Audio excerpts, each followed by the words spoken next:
ಶರಣರಂದ್ರ ಯಾವ ತಾಯಿ ಮಕ್ಕಳನ್ನು ಏನು ಬಯಸಿ ಬಂದಿಯಲ್ಲ, ಆಗಲೇ ನಿನಗ ಮಗನನ್ನು ನಾನು ಕೊಟ್ಟಿದ್ದೆ, ನೀನೇ ಒಲ್ಲ ಅಂತ ಬಂದಿದ್ದಿ, ನೀನೇ ಬ್ಯಾಡ ಅಂತ ಬಂದಿದ್ದಿ, ನಿನ್ನ ಜನ್ಮದಾಗ ನಿನಗೆ ಮಕ್ಕಳಿಲ್ಲ ಹೇಳೋದು.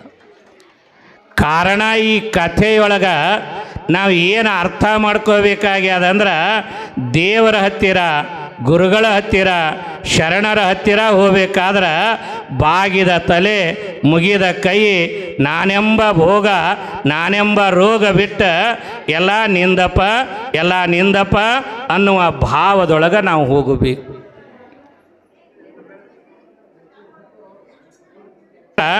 ನಮಗೆ ಭಗವಂತನ ಶರಣರ ಕೃಪೆ ಆಗಲಿಕ್ಕೆ ಸಾಧ್ಯತೆ ಅದ. ಆ ಭಾವ ಇಟ್ಕೊಂಡು ನೀವುಗಳೆಲ್ಲ ನಿತ್ಯ ಶರಣರ ವಿಚಾರವನ್ನು ಕೇಳುತ್ತಾನೆ ಬಂದಿದ್ದೀರಿ. ಆ ಶರಣರನ್ನು ನೆನೆದರ ಬದುಕೆಲ್ಲ ಹಸನಾಗುವ ಸಾವಿರ ಕಥೆಗಳನ್ನು ಕೇಳೀವಿ ನಾವು. ಅದಕ್ಕೆ ಇಲ್ಲಿ ಶರಣ ಯಾರಿಗೆ ಒಲದ ಅನ್ನೋದನ್ನು ವಿಚಾರ ಮಾಡೀವಿ.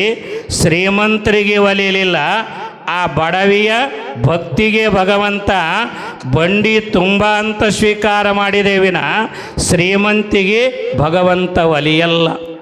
ಅದಕ್ಕೆ ನಮ್ಮ ಶರಣರು ಹೇಳಿದ್ರಲ್ಲ, ಗರ್ವದಿಂದ ಮಾಡುವ ಭಕ್ತಿ ದ್ರವ್ಯದ ಕೇಡು, ನಡೆಯಿಲ್ಲದ ನುಡಿ ಅರಿವಿಂಗೆ ಹಾನಿ, ಕೊಡದೆ ತ್ಯಾಗಿ ಎನಿಸಿಕೊಂಬದ ಮುಡಿಯಿಲ್ಲದ ಶೃಂಗಾರ, ಅಡಿವೆಡೆದ ಕುಂಭದಲ್ಲಿ ಸುಜಲವ ತುಂಬಿದಂತೆ ಮಾರಯ್ಯ ಪ್ರಿಯ ಅಮರೇಶ್ವರ ಲಿಂಗಕ್ಕೆ ಸಲ್ಲದ ಬೋನ ಅಂತ ಹೇಳ್ತಾ.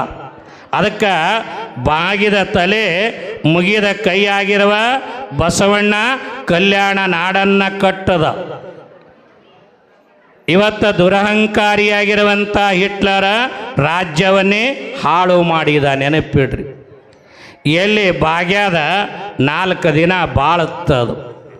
ಇಡೀ ಕಲ್ಯಾಣ ಪಟ್ಟಣವನ್ನು ಕಟ್ಟಿರುವಂಥ ನಮ್ಮಪ್ಪ ಬಸವಣ್ಣ ಜಗಜ್ಯೋತಿ ಅಂತೇವಿ, ಜಗದ್ಗುರು ಅಂತೇವಿ, ವಿಶ್ವ ವಂದ್ಯ ಅಂತೇವಿ.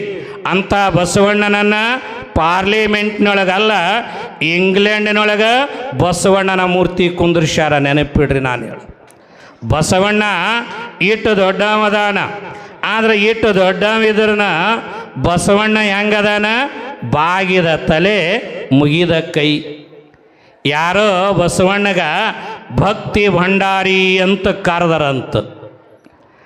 ನಮಗೆ ಏನೂ ಇಲ್ಲ ಅಂದ್ರೂ ಹೊಗಳದ್ರ ಸೈಕಲ್ ಟ್ಯೂಬ್ ಉಗ್ಗದಂಗೆ ಉಬ್ಬುತ್ತೀವಿ ನಾವು, ಒಳಗೇನೂ ಇರಲ್ಲ. ಆದ್ರೆ ಬಸವಣ್ಣಗ ಭಕ್ತಿ ಭಂಡಾರಿ ಅಂದ್ರೆ ಬಸವಣ್ಣ ಅಂತಾನ, ನನಗ್ಯಾಕೆ ಭಕ್ತಿ ಭಂಡಾರಿ ಅಂತೀರಿ? ನನ್ನ ಹತ್ತಿರ ಏನೂ ಭಕ್ತಿನೇ ಇಲ್ಲ ಅಂದ. ನನ್ನಲ್ಲಿ ಏಟು ಭಕ್ತಿ ಅದ? ಎನ್ನಲ್ಲಿ ಭಕ್ತಿ ಸಾಸಿವೆಯ ಷಡ್ಭಾಗದಿನಿತಿಲ್ಲ. ಸಾಸ್ವಿ ಕಾಳನ 16 ಭಾಗ ಮಾಡಿದ್ರೆ ಎಷ್ಟು ಸಣ್ಣದಾಗ್ತದ, ಅಟ್ಟೂ ನನ್ನಲ್ಲಿ ಭಕ್ತಿ ಇಲ್ಲ ಅಂದ ಬಸವಣ್ಣ. ಸಾಸ್ವಿ ಕಾಳನ ಸಣ್ಣದ, ಅದನ್ನಾಗ 16 ಭಾಗ ಮಾಡಿದ್ರೆ ಎಷ್ಟು ಸಣ್ಣದಾಗ್ತದ, ಅಷ್ಟು ಸಣ್ಣವ ನಾನಿದ್ದೇನೆ, ನನಗ್ಯಾಕೆ ಭಕ್ತಿ ಭಂಡಾರಿ ಅಂತಿ? ಸಮಯದ ಮುನ್ನ, ಬೆಳೆಯುವ ಮುನ್ನ ಕೊಯ್ವರೆ ಹೇಳ ಕೂಡಲ ಸಂಗಮ ದೇವ. ಅದಕ್ಕೆ ಇಲ್ಲೆಲ್ಲ ಈ ವಿಚಾರದೊಳಗೆ ನೀವೆಲ್ಲ ದೇವರ ಹತ್ತಿರ, ಶರಣರ ಹತ್ತಿರ, ಗುಡಿ ಗುಂಡಾರಗಳಿಗೆ, ಮಠ ಮಂದಿರ ಮಸೀದಿಗಳಿಗೆ ಹೋದಾಗ ನಾವು ಹ್ಯಾಂಗೆ ಇರಬೇಕನ್ನೋದ ಶರಣಪ್ಪ ಕಲಿಸ್ಯಾನ. ಇಟ್ಟು ತಿಳ್ಕೋರಿ. ನಮಗೆ ಶರಣರ ಈ ಲೀಲಾ ಹಾಲು ಹೋಗಿ ತುಪ್ಪ ಆಗಿದೆ ಹೇಳಿ ನಿಮಗೆ. ಇವತ್ತು ಗಂಡು ಹೋಗಿ ಹೆಣ್ಣಾಗ್ಯಾವ, ಹೆಣ್ಣು ಹೋಗಿ ಗಂಡಾಗ್ಯಾವ, ಕಂಬಳಿ ಹೋಗಿ ಮಡಿ ಆಗ್ಯಾವ, ಮಡಿ ಹೋಗಿ ಕಂಬಳಿ ಆಗ್ಯಾವ. ಇವೆಲ್ಲ ಲೀಲೆಯ ಜೊತೆಗೆ ಇವೆಲ್ಲ ಮಾನವೀಯ ಮೌಲ್ಯದ ಬದುಕನ್ನು ಶರಣರು ನಿಮಗ ಕಲಿಸಿಕೊಟ್ಟಿರುವಂಥ ವಿಚಾರವನ್ನು ನಾವಿಲ್ಲಿ ಕೇಳಾಕತ್ತಿ. ನೀವು ಶರಣರ ಅಂದರೆ ಎಲ್ಲ ಆಗ್ತಾವಂತ, ಎಲ್ಲ ಆಗ್ತಾವಂತ. ಮರಣ ಬಂದರೂ ಕೂಡ ಶರಣ ಕಾಯಕ ಮಾಡಿದವರ ಕಥೆ ನಿಮಗೆ ನಾ ಹೇಳಿ. ಶರಣನ ಹತ್ತಿರ ಎಷ್ಟು ಶಕ್ತಿ ಅದ. ನೀವು ಏನೂ ಅನ್ಬೇಡ್ರಿ, ಬರೀ ಶರಣ ಅಂದ್ರನ ಎಲ್ಲ ಭಾರ ಕಡಿಮೆ ಆಗ್ತದೆ. ಕೋರವಾರದ ಅಣವೀರಪ್ಪನ ಗುಡಿ ಕಟ್ಟಡ ನಡೆದಿತ್ತಂತ. ಕೋರವಾರದ ಅಣವೀರಪ್ಪನ ಗುಡಿ ಕಟ್ಟಡ ನಡೆದಾಗ ಅವು ಕಲ್ಲುಗಳು ಭಾಳ ದೊಡ್ಡ ಅದಾವ. ನೀವೆಲ್ಲ ಅಣವೀರಪ್ಪನ ಗುಡಿ ನೋಡಿ. ಆ ಅಣವೀರಪ್ಪನ ಗುಡಿ ಭಾಳ ದೊಡ್ಡ ದೊಡ್ಡ ಕಲ್ಲಿನಿಂದ ನಿರ್ಮಾಣ ಮಾಡ್ಯಾರ. ಆ ಕಲ್ಲುಗಳನ್ನು ಆನೆ ಒಂಟೆಗಳಿಗೆ ಕಟ್ಟಿ ಎಳಿಸಿದ್ರನ ಏಳಿಲ್ಲಂತ. ಅಲ್ಲಿರೋ ಜನ ಅಂತಾರ, ಆನೆಗೆ ಕಟ್ಟಿ ಎಳಿಸಿದ್ರೂ ಎಳಿಲಾರಕ್ಕಲ್ಲ, ಆ ಗುಡಿ ಮೇಲೆ ಹ್ಯಾಂಗೆ ಎತ್ತಿಡೋಣ ಅಂತಂದ್ರೆ ಯಾರ ಹೇಳಿದ್ರಂತ, ಶರಣರ ಕಲಬುರಗಿ ಶರಣರ ನಾಮಸ್ಮರಣೆಯನ್ನು ಮಾಡ್ರಿ, ಆ ಕಲ್ಲು ಎತ್ತಾಕ ಸಾಧ್ಯ ಅದ ಅಂದ್ರೆ ಕಲಬುರಗಿಯ ಶರಣಬಸವೇಶ್ವರ ಮಹಾರಾಜಕಿ ಜೈ ಅಂತ ಹೇಳಿ ಆ ಕಲ್ಲು ಎತ್ತದ್ರ ಕಲ್ಲ ಸಹಜವಾಗಿ ಹೋಗಿ ಗ್ವಾಡಿ ಮೇಲೆ ಕೂತಂತ. ಗ್ವಾಡಿ ಮೇಲೆ ಇಲ್ಲಿ ದಾಸೋಹದ ಮನೆಯೊಳಗಿರುವ ಶರಣ ತನ್ನ ಎರಡು ಕೈಗಳನ್ನು ಹಿಂಗೆ ಮೇಲೆ ಎತ್ತಿದರಂತ. ಮೇಲ ಅಂದ್ರೆ ಇಲ್ಲಿರೋ ಶರಣ ಅಲ್ಲಿ ಕಲ್ಲನ್ನು ಮ್ಯಾಲೆ ಎತ್ತಿ ಇಡ್ತಾನನ್ನುವ ಕಥೆ ಬರ್ತದೆ. ಸುಳ್ಳಲ್ಲ ಇದು. ಕಲ್ಯಾಣದಾಗನ ಇಂಥದೇ ಒಂದು ಕಥೆ ಅದು. ಒಬ್ಬ ಹೆಣ್ಣು ಮಗಳ ಇದು ಹಾಲು ಮಾರಕ್ಕೆ ಬರ್ತಾಳೆ. ಮಳೆಗಾಲ ಆಗಿರ್ತದೆ, ಕಾಲು ಜಾರ್ತಾವ. ಜಾರಿದಾಗ ಹಾಲಿನ ಕೊಡ ಕೆಳಗೆ ಬೀಳುವ ಗಳಿಗೆ ಅದು. ಹಾಲಿನ ಕೊಡ ಕೆಳಗೆ ಬೀಳುವ ಗಳಿಗೆಯೊಳಗೆ ಆ ಹೆಣ್ಣು ಮಗಳು ಏನಂದಳಂತ, ಬಸವ ಬಸವ ಬಸವ ನನ್ನನ್ನು ಕಾಯೋ ಅಂದಳಂತ.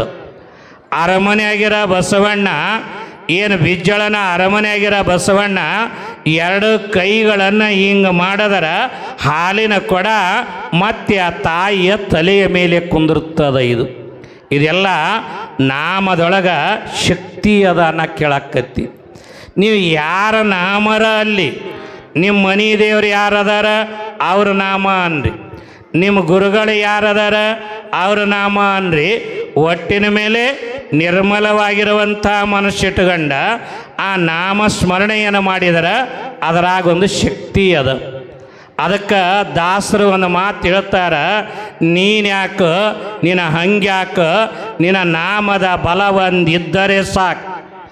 ಆ ಮರ ಈ ಮರ ಧ್ಯಾನಿಸುತ್ತಿರುವಾಗ ರಾಮ ನಾಮವೇ ಕಾಪಾಡಿತಲ್ಲವೇ.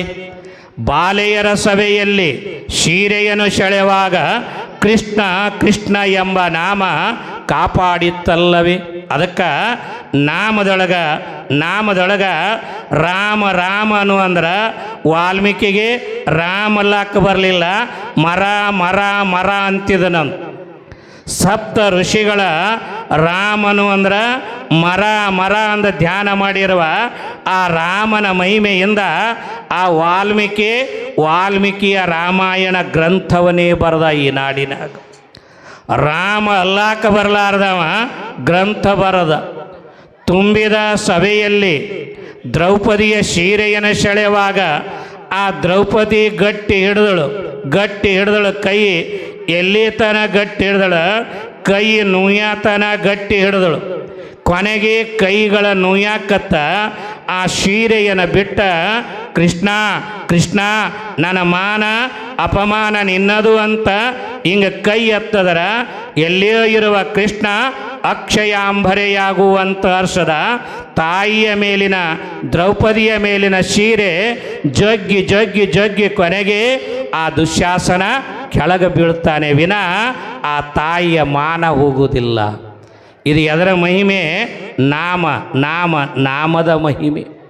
ಅದಕ್ಕೆ ಜಾತ್ರೆಗೆ ಬಂದಿರ್ತೀವಿ, ಉತ್ಸವಕ್ಕೆ ಬಂದಿರ್ತೀವಿ, ಸುಮ್ಮನೆ ಬೆಂಡ ಬೆತ್ತಾಸ ಒಂದಿಟ್ಟು ಬಜ್ಜಿ ಆಟಿಗೆ ಸಾಮಾನು ತಗೊಂಡು ಹೋದ್ರೆ ಮಲ್ಲಯ್ಯನ ಜಾತ್ರೆ ಮುಗಿಲಿಲ್ಲ. ಅದನ್ನು ಮಾಡೋಣ, ಅದು ಮಾಡೋಣ.